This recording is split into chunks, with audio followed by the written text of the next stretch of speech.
कसम खाता हूँ कि मैं घर और स्कूल के आसपास के माहौल को साफ सुथरा रखूंगा।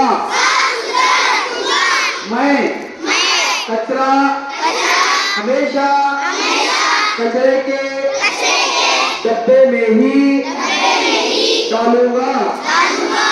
इस बारे में मैं ज्यादा से ज्यादा लोगों को बताने की कोशिश करूंगा। मैं खुद अपने आसपास के माहौल का ख्याल रखते हुए स्वच्छ भारत स्वस्थ भारत का मकसद पूरा करूंगा।